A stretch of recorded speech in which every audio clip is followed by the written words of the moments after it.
Hvala vam što ste došli. Večerašnje predavanje je posvećeno afričkom futurizmu i s nama je večeras Abdoulie Jobe iz Gambije koji živi u Hrvatskoj posljednjih 10-ak godina. Diplomirao je sociologiju, engleski jezik i književnost na Filozofskom fakultetu sveučilišta u Zagrebu i jedan je od osnivača panafričkog udruženja u Hrvatskoj s ciljem promicanja kulturne razmjene i dijaloga. Neću previše dužiti. Abi inače priča jako dobro i hrvatski i razumije, ali predavanje će ipak biti na engleskom, što ne znači da poslije razgovor i vaša pitanja ne mogu biti na hrvatskom jeziku. Abi, izvoli. Hvala.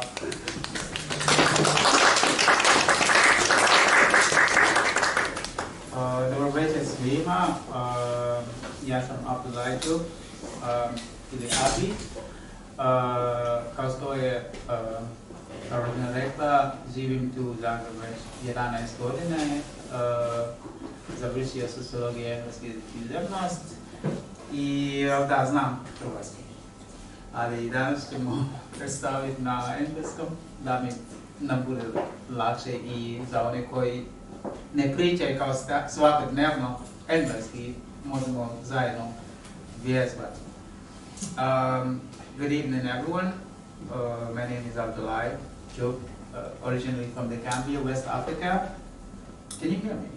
Yes. Yeah. Okay. I live in Zagreb for 11 years. Came here as a student, graduated sociology and English language and literature. I decided to stay because I love it here. So today, just not to waste much time, or should I continue talking about myself? Not to waste much time, we are going to have a very open discussion about a very important and interesting topic that I find myself very, very interesting as an African, as a black person, as a language student. That's African futurism.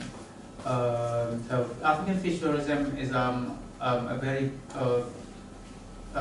a term that is stemmed from Afrofuturism. A lot of the people, including myself, until recently, like a couple of years ago, that I happened to find out about the existence of African futurism. Before, it used to be just Afrofuturism, which has a very similar to African futurism, but has a very different definition and background. So Afrofuturism was coined by Matt Derry, and it's basically about relating African American stories and experiences and struggles through science fiction, and from their own perspective. So when this term, like a lot of Africans themselves, including African writers, identify themselves with this term because we all think it covers us all, including myself, even though I'm not a writer.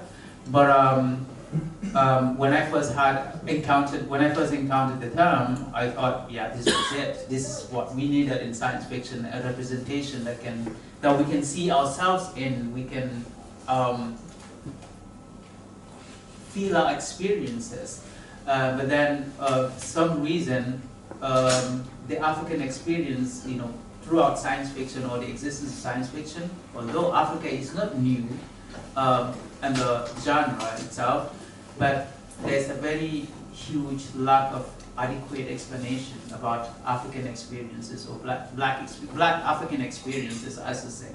So the Nigerian author called Nnedi Okorafor coined the term African futurism, that is using science fiction to tell African stories from an African perspective, not an African American experience perspective, because these are very different experiences. So while Afrofuturism talks about African or black experiences in the African diaspora, African futurism talks about the black or African experiences from the continent itself. So while Afrofuturism privileges the West, African futurism does the opposite. So Nnedi Okorafor came up with this term because from one of our interviews that I watched on YouTube, she also said when she first had an encounter with African futurism and even watched the Black Panther, thought this was it, you know. Like, but I think everyone else who is a big fan of African futurism has a similar experience when they encounter African futurism, Afrofuturism, and then later on find out about Afrofuturism. So the reason why I'm talking about this topic is I would say about 2 years ago, while I was still trying to figure out what topic I should choose for my master thesis, because when I first encountered the term African futurism. However, I was pretty much familiar with the Afrofuturism because I've attended courses in African American literature. I think that was one of the first times that I've encountered Afrofuturism or the term. And but then I find, like everyone else who is curious about these futurisms, always there is a lack of proper representation or inadequate representation of Black experiences in science fiction in general, and there's always this official version of African or Black experiences as if African experiences start from colonialism. And this was also one of the chapters that I discussed in my master thesis about the relationship between colonialism or post-colonialism and African futurism. Because most of the time when we are reading about colonialism or post-colonialism, we are always faced with stories about the conquerors. They came and conquered. They talk about their own experiences from their own perspectives. They talk about how we, or the conquered, were, how their experiences were explained in a perspective of a person who hasn't lived that experience. And African futurism is interesting in the sense that Africans take ownership of their own stories and then tell it the way they want it to be told. And there is a huge power in that. And I think that's something that needs to be discussed. Even though African futurism is becoming more and more recognized and popular, but there's a lack of discourse or these conversations, you know, in a mainstream science fiction where it is talked about in a way that, you know, is a lot more adequate, in a sense that Nnedi Okorafor's works, Who Fears Dead was one of them, and also the Binti trilogy, which I based my master thesis on, was about, not just about telling African stories or experiences, but there's so much connected to it. For example, the representation of a woman, a female, a Black woman, the representation of different cultural practices, and how Africans coexist, living tribe by tribe alongside each other without wars, without conflicts. And then most of the time when Africa is presented in anywhere, whether it's in the movies or in the news, there's always something negative connected to their experiences, whether it's a famine, war, tribal conflicts, you know. Even though problems or in Croatian they call it sukob, exist everywhere, but then that doesn't entail the entire experience of a tribe or a race or a group of people or in a society. And I think it's important that people tell their stories from their own lived experiences in a way that fits their narratives and not from another person's experiences. And so, for instance, just a brief background of Binti trilogy was about a young girl, 16-year-old girl from the Himba tribe in Namibia, who gained an admission at a university, at a very auspicious university in a different galaxy. And so she finds herself in a situation where she has to choose between her identity as a Himba girl and her dream of pursuing academic excellence. In a lot of African societies, we all know how women are conditioned, where a female is supposed to live her life in a particular way, a girl, child, to kind of fulfill the expectations of a society. And now this girl is in a battle between her choosing what the society wants her to become and what herself wants to become.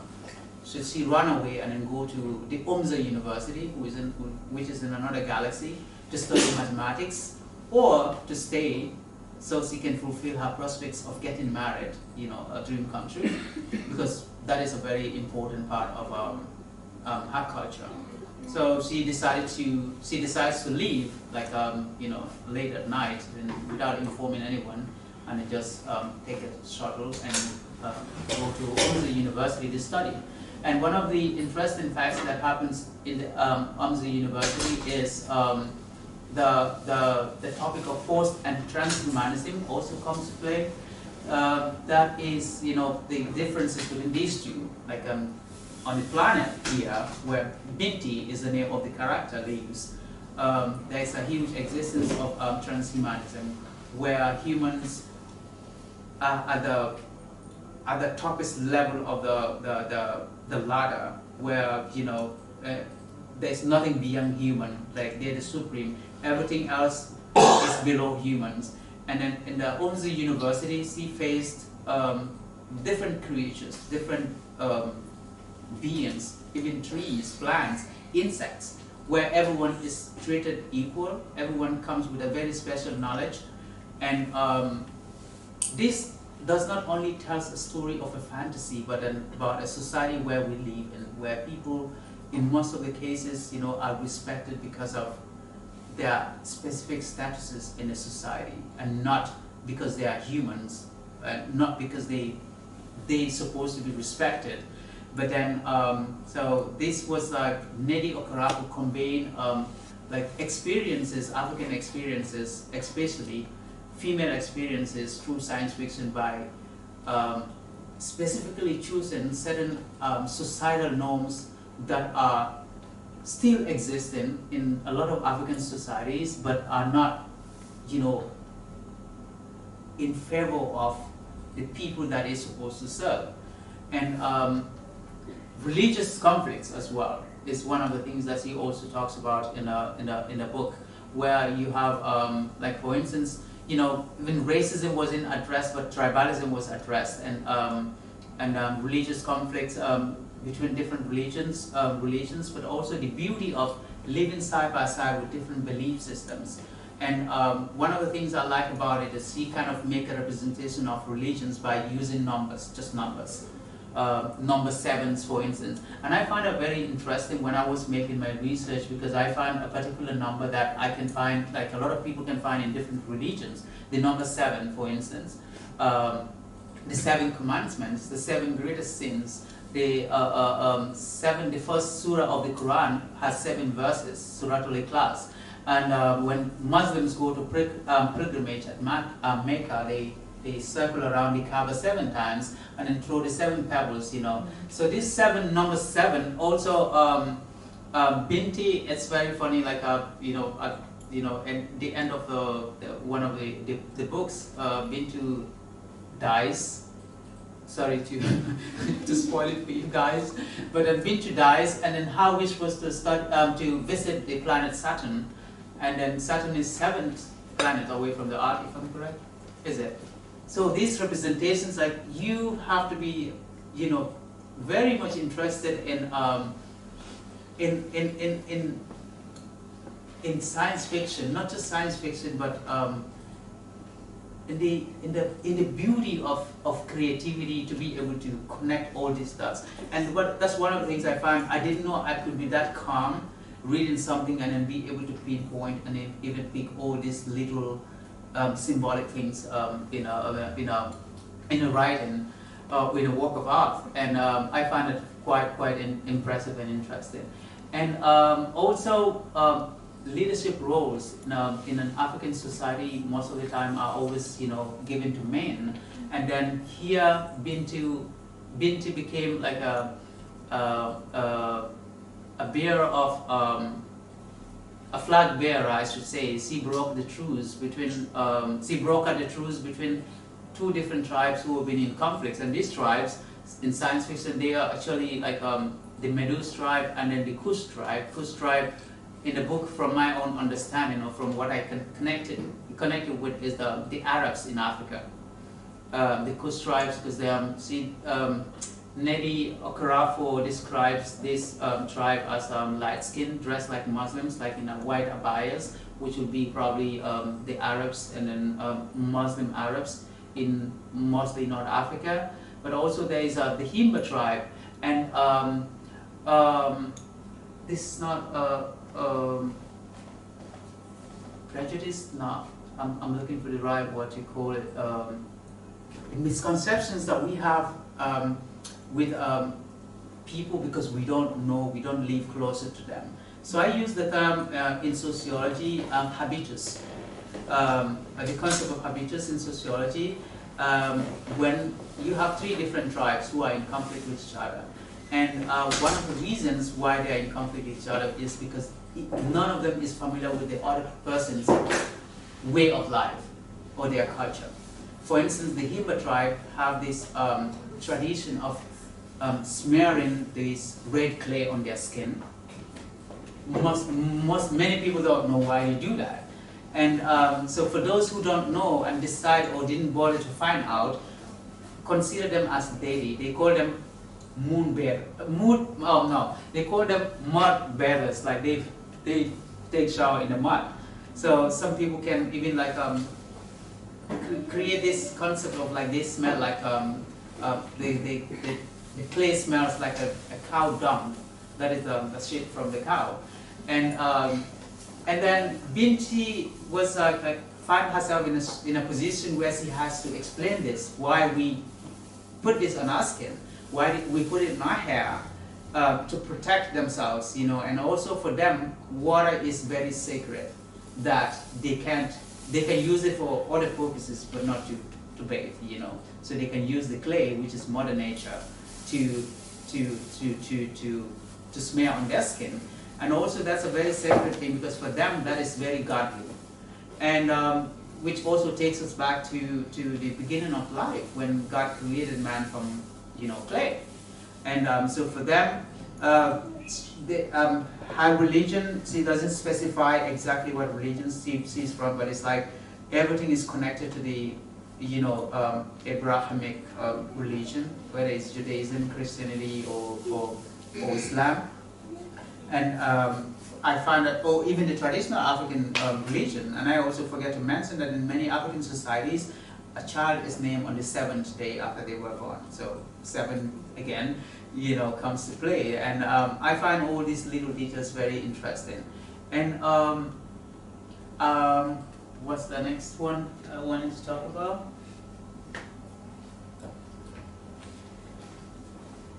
Yeah, so I talk about the gender norms and then the representation of African womanhood. So when Binti broke the truce between different tribes that were in conflict, so they had something like summoning the collective. This was like some kind of their ancestors or something like that to summon them, so they can give you the power to say, listen, this is enough. We can't be at war with each other. Someone supposed to be part of the council of elders, a male, to be able to, you know, hold that energy to come into play so everybody can listen to you. And but everyone in her society and in other societies were scared to do that. And then she found herself as the only person who is able to break the truce by, you know, calling this energy to come into play so everyone can listen to her. She did that, and then eventually she dies, but then got resurrected like Jesus did.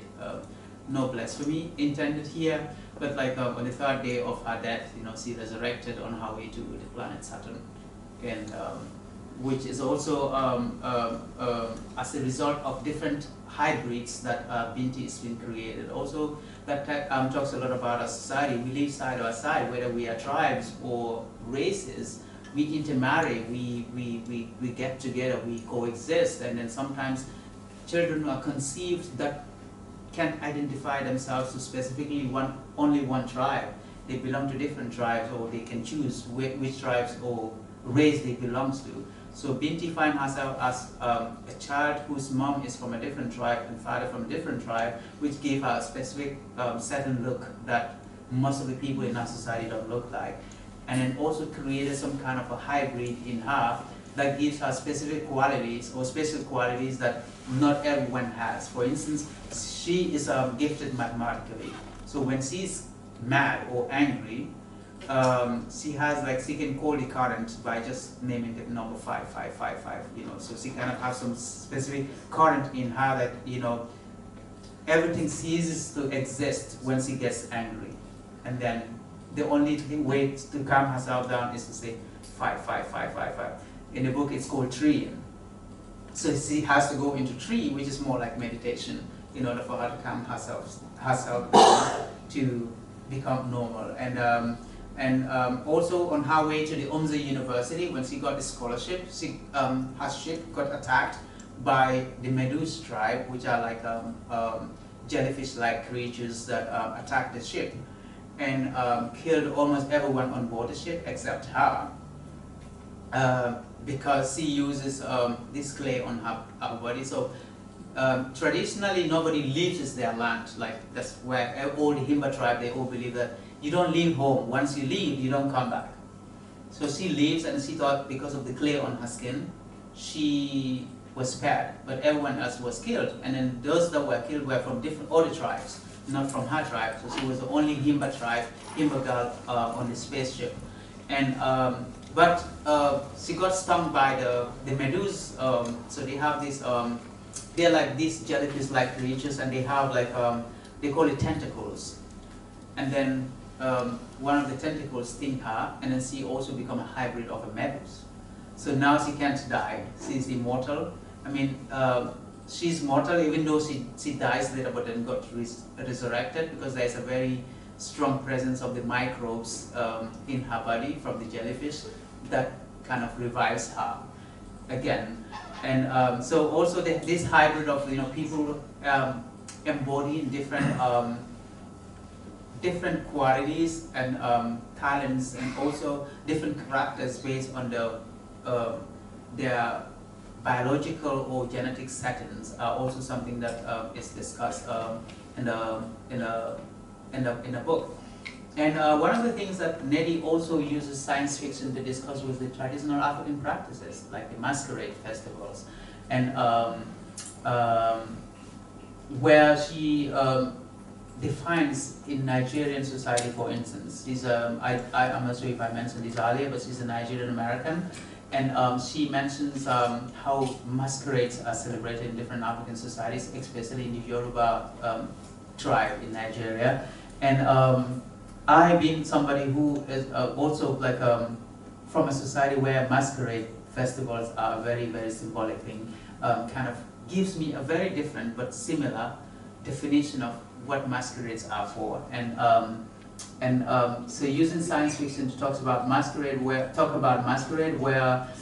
so one of the books, the trilogies, one of the titles is The Night Masquerade.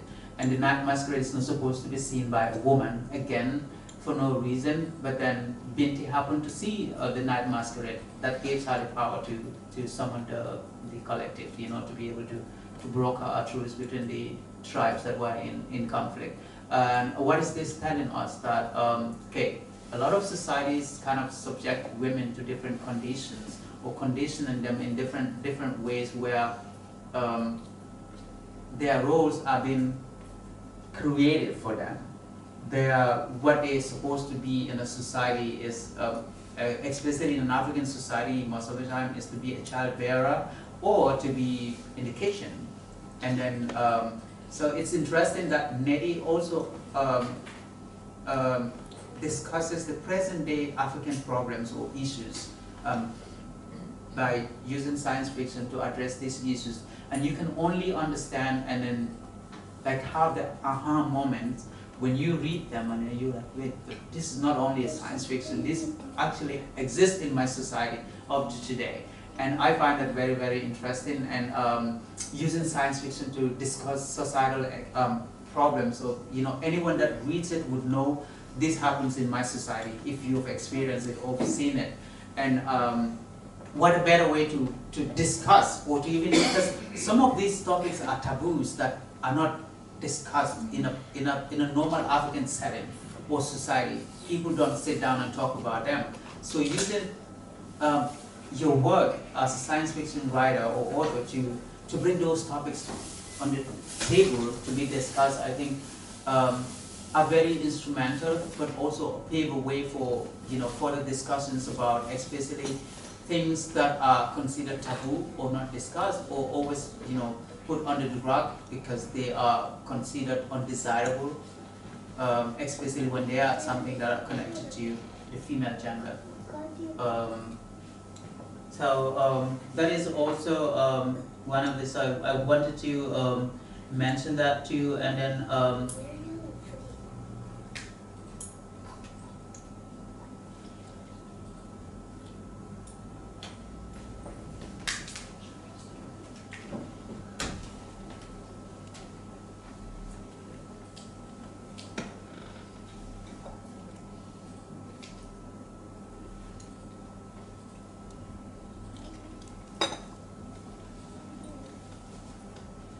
Yeah, so in a nutshell, the main importance, I think, of the topic African futurism, I think we all know that representation is very vital and important in whichever way. And I remember personally a personal story when it comes to representation. I think the first time, as somebody who grew up in an African society in Africa, was when the Black Panther came about.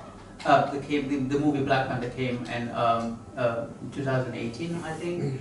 I dressed up something similar to this. I'm like, yeah, this is us. We're going to rap the motherland, and it was quite interesting and very emotional when I watched it, because for me this was not just a movie. This was a representation of yourself. Seeing someone like seeing a story that is not the typical or the traditional depiction of your society, I would say, but something that can be uplifting. A superhero movie that growing up you hardly can see somebody that looks like you that you can emulate as a young Black child, and not only that, but also see the representation of different African cultures, tribes. In such a beautiful way. Even one of the soundtracks was in my native language, was something that was very, very emotional. And so, and although this is Afrofuturism again, but then that connection to it, was something that is very, very important and also beautiful. And then not to talk about African futurism, where you can feel like you are adequately talked about or discussed or adequately defined, I would say. It's something that is, I think, not only important but a powerful tool for us to tell our own stories, our lived experiences. And this is not just some fantasy or some science fiction where we just read or watch for entertainment, but these are relaying important and real life stories that happen. And they're not just about the present, they're about the past and also about the future. And I think that is also something that we need to always remember and put at the back of our minds, that this is not just this is bigger than the present. This is the past and the present, and also a combination of all of them, and also the future.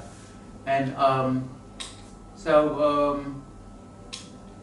I don't know at this point if we can have questions now, and then we can continue with other, the next part.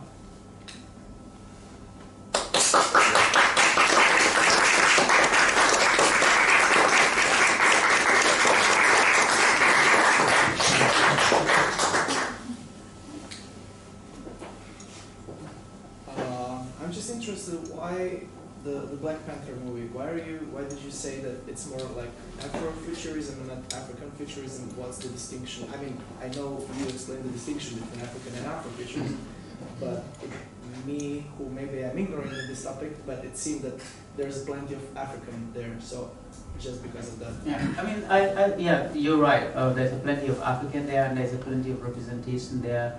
But just like the concept of Afrofuturism by Mark Derry was a white man, or is a white man, and Black Panther was I think by Ryan Coogler. I'm not sure if I pronounced the last name correctly, but so there's a huge representation there, and then I understand somebody who is a non-African would probably think this was Africa, you know. But then it's although like majority of the scenes were set in Africa, this futuristic African country, Wakanda, but there's a huge connection to it, and then even at the end of the movie was somewhere in Oakland, if I remember, or in the US, you know. So it wasn't properly centered in the continent itself, you know. There was always an external feature connected to it. So yeah, it's a tension in the movie. Like it's Ryan Coogler, who is African American, and it's from the perspective of Oakland, like Michael B. Jordan character, like his critique of Wakanda. So it's like maybe the main point of view. So it's like in that sense. African American perspective, but the aesthetic is African futurism, I think. With yeah. Do you feel similarly about this trilogy? That it's also, do you think the perspective is more African or African American? So just to add to his question again, because there's a disruption there too when Michael B. Jordan came into play. So this was a conflict actually between an African and African American, which was not the intention here. You know, if we are to talk about a proper representation of, you know, we might have our differences because we have very diverse experiences. We are talking about descendants of former slaves, and then we're talking about people who live in the continent, you know. We might have the same blood and the same spirit, but our experiences, unfortunately, aren't the same.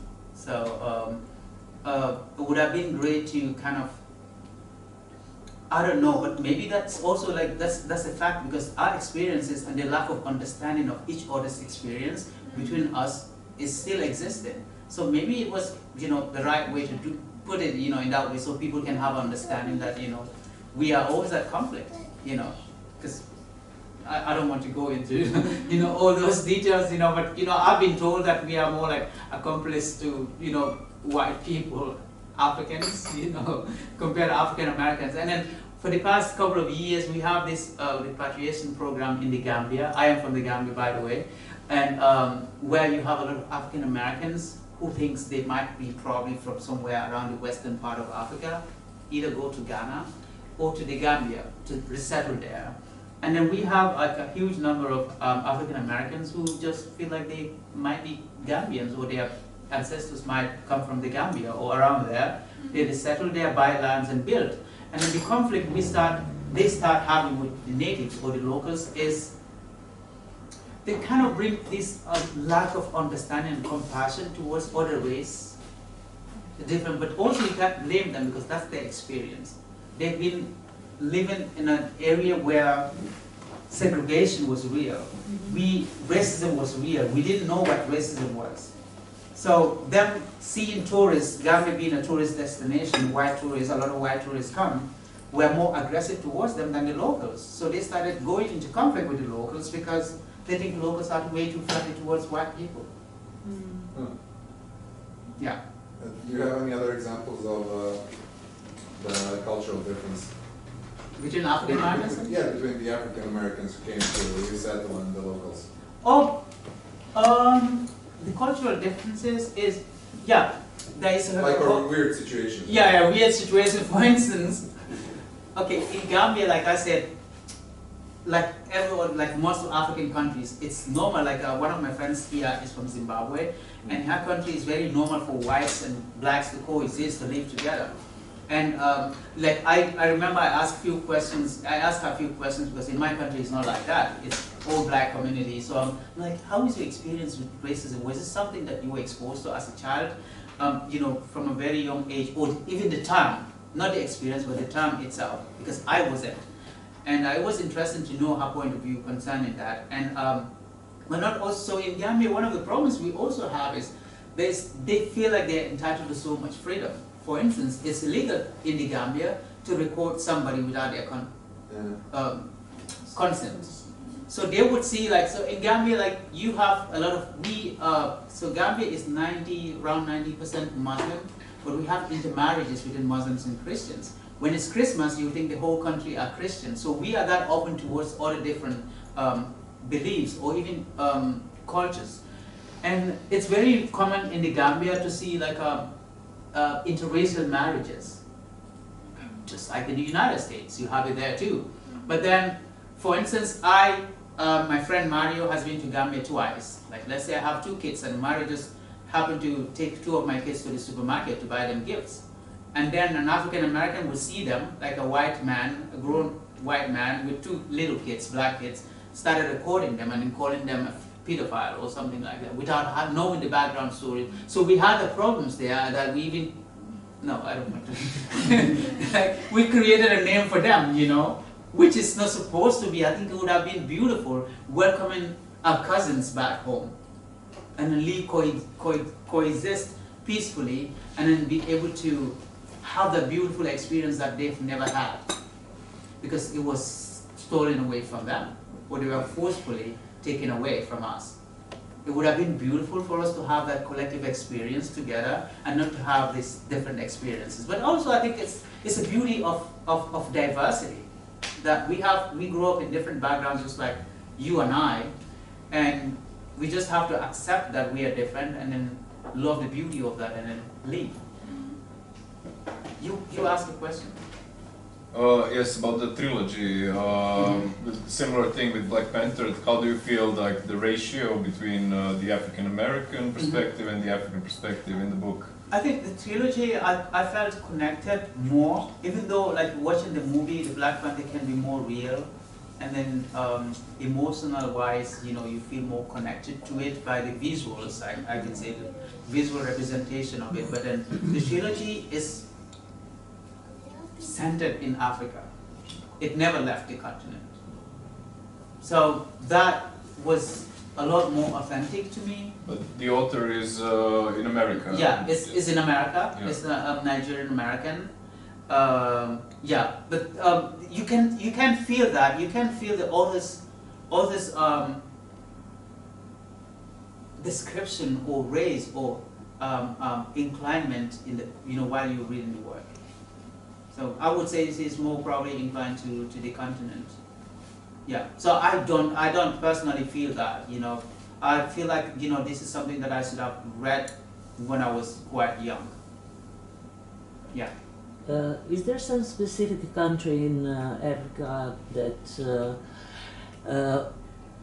slaves were predominantly taken to America? Mm-hmm. Which is that? So we have few of them in the western part of Africa. Ghana is part of that. Senegal, Gambia, which is like the same country, and Liberia and Sierra Leone. So Liberia is a bit different because Liberia was like actually when slavery was abolished in 1807, and then they had like the huge number of people that were supposed to be slaves taken away, or some of them were already in the Americas, and they were repatriated back to Freetown or to Liberia, which is more like liberating them. So they live together. So that Freetown, for instance, in Sierra Leone and Liberia, most of the people who live there, they have this collective language called the Creole, the English Creole, because they don't have the local languages. The only language they could use to communicate with each other was the broken English, and so we have that. But in Gambia, in Senegal, up to today and Ghana, it's visible. For instance, in Ghana, you have the gate of no return. I'm not talking about whole Africa, but just about Western Yes, Africa. yes, yeah.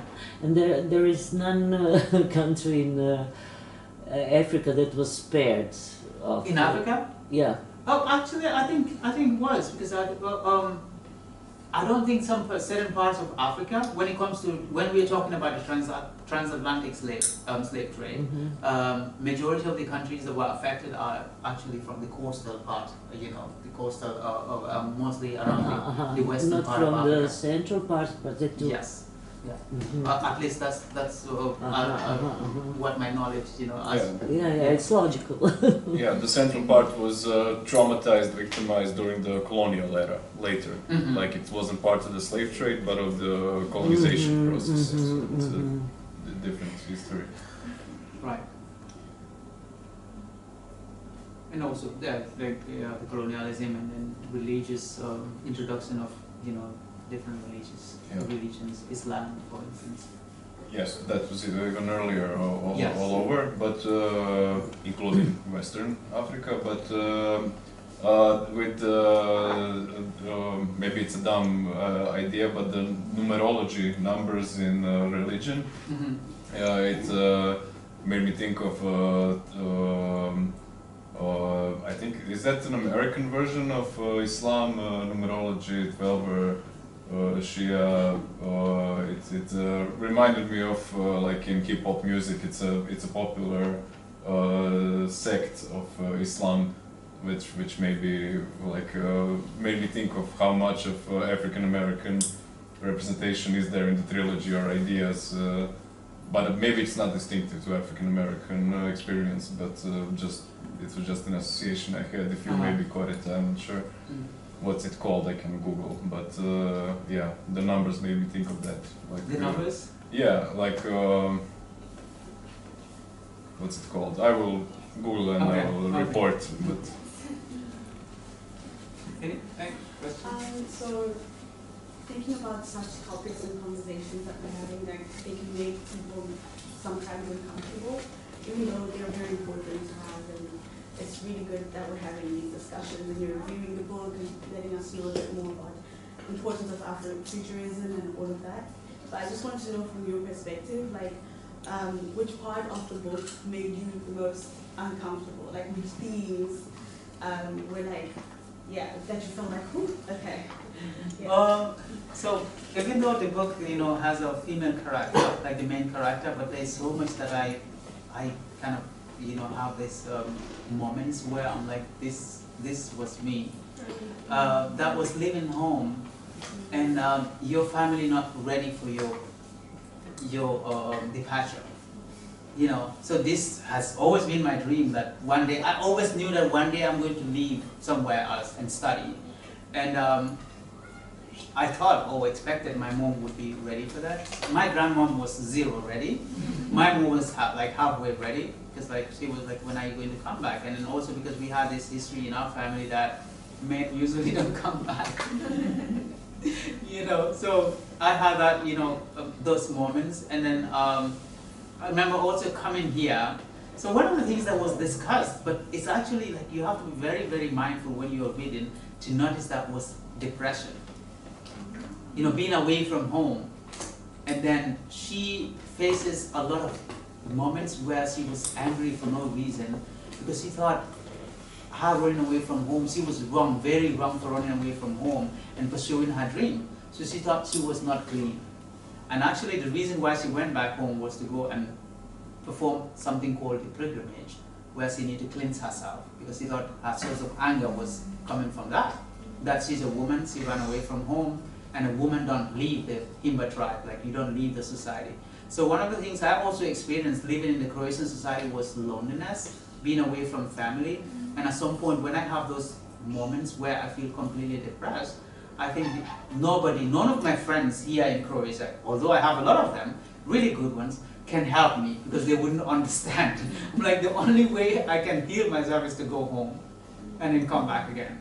So I have those moments, you know, those moments where I felt really, really connected to Binti's experience, you know, being away from home and, you know, having members of your family who weren't even informed that, you know, you were going to leave and questioning whether you were actually ready to leave.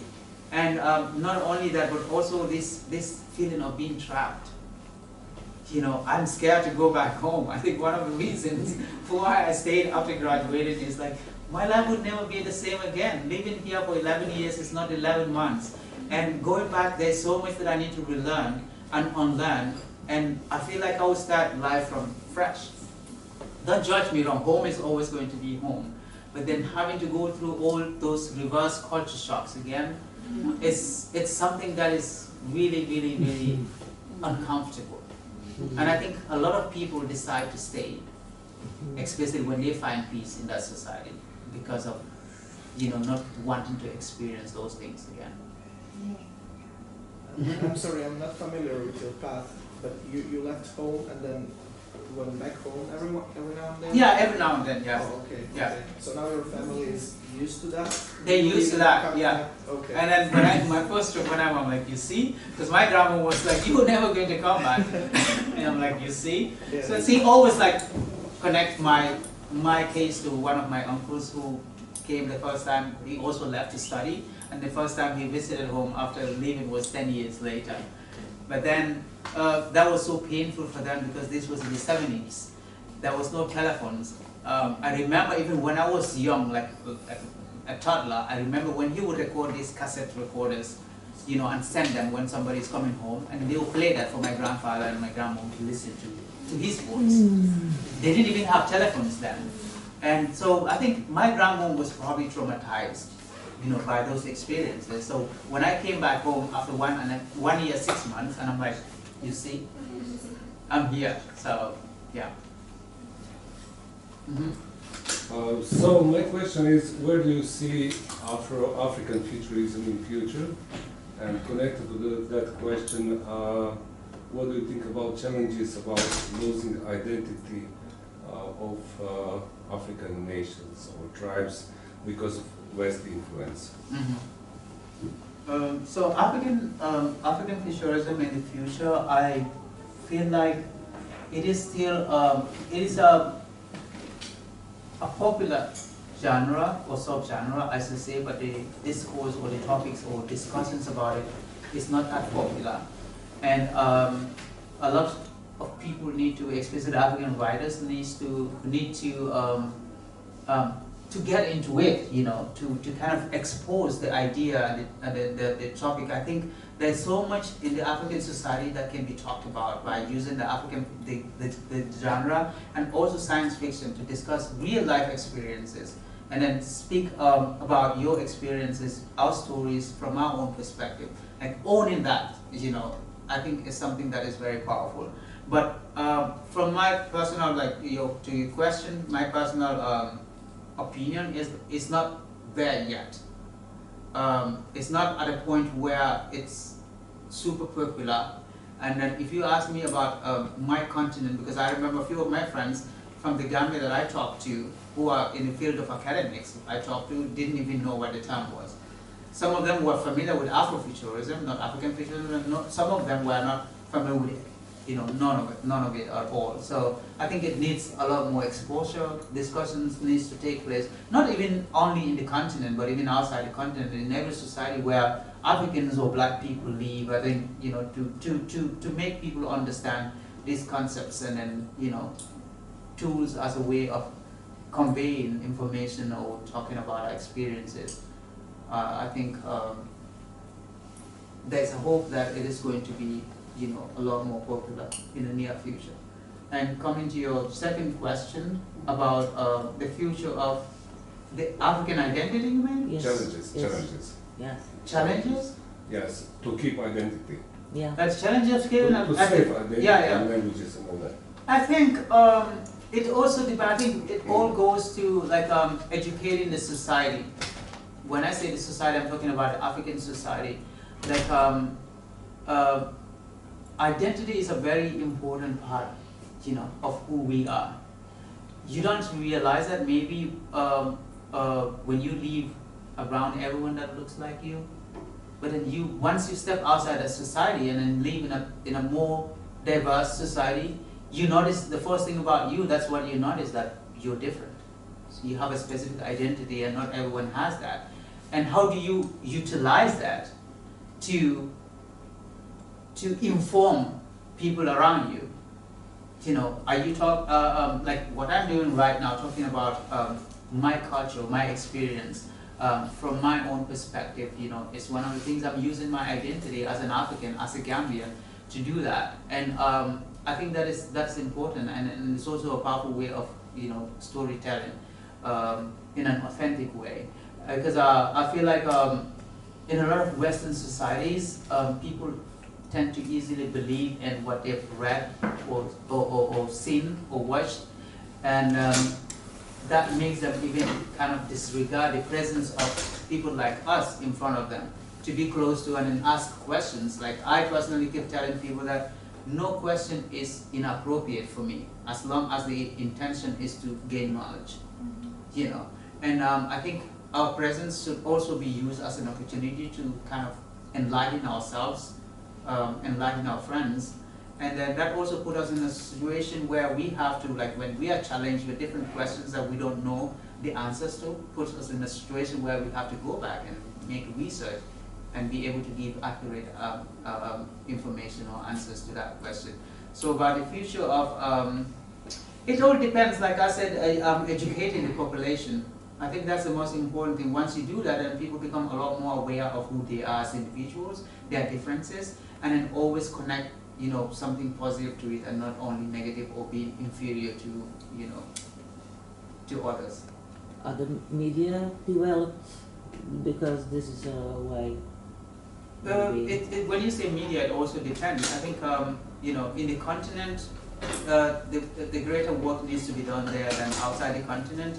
Because I would say outside the continent, most of the time, to be real, even here in Croatia, they sensationalize our presence here. And always, like, I know a lot of people in Croatia here who came here to study are doing great things in the society, in the Croatian society, whether they are working or doing something different. One of my friends who happened to be here, Fatzai, is an engineer. She came here to study, also decided to stay. Even though life has not been very easy for all of us here, but then, you know, these are stories that can motivate other people that come here. And also to let other people understand that the so-called definition of a migrant is not somebody who is here illegally without a visa. You know, it's not somebody who's seeking for an asylum, but there are people who are also with their dreams and then aspirations, with their knowledges that can contribute to the societies here. But it's very sad sometimes the media portrays that in a different way, you know, to make it in a way that, you know, like, kind of creates this picture or portrait of us always in their need of something. Like, when I say something like help, like we are always in hopeless and helpless situations, and then kind of disregarding the successes and the struggles that we always have to encounter to be where we are. Like the struggle of me learning Croatian, for instance, to be able to survive, you know, studying at the Croatian university. I feel like that can motivate a lot of people. We have recently, the Croatian Ministry of Science and Education always have like a good number of students from Africa, Nigeria, for instance, South Sudan, Benin. They have all these students here, and most of these students, when they arrive here, they need role models like I and my friend Fatzai, for instance, who would tell them, listen, we survived, you can survive, you know, and not just a Croatian who is studying in Croatian language and is a native speaker, and they say, you will survive. They would not believe them, you know. So, yeah. So I would like to also return a little bit things, a little bit back on African futurism. Like, it's very easy to be trapped for somebody who is not informed about. It's hard to say what is African culture because that's huge continent diversity and everything. But for example, somebody who is not familiar with that, watching movie Wakanda, it can be trapped and say, oh yeah, this is it, but actually that's perspective, Afro-American perspective, right? Mm-hmm. So does Afro-futurism... African or Afro? No, Afro. Okay. That's American. And what to say? How to say? Does Afrofuturism can make problems in some way to bring the idea of African futurism, same way like influence of English and French language on African continents who are like official languages, and people are, instead of creating their new words and practice their local languages, tribal languages, they are using English language. So, conclusion, does Afrofuturism make the same problem to identity of Africans, same like languages or colonial languages? I don't think so, because I think these are two very, related but diverse, when it comes to experiences. It's and then, about identity. Yes, and identities, and then like I mentioned earlier, we might have the same blood or spirit, but then experiences are different, and that is something that cannot be faked. You can always notice that. No matter how much I try to speak like a real Croatian or somebody from Dalmatia, no matter how fluent my Croatian is, I would never be able to sound like a Croatian. So that is always going to be there. So their influence, I doubt if it's going to be there. If that was the case, probably, the African futurism would not be gaining so much momentum as it's gaining right now, recognition. And I don't see any way or form a kind of a conflict within the two. I don't think they even see themselves as rivals. This one stems from the other, to kind of make certain clarifications.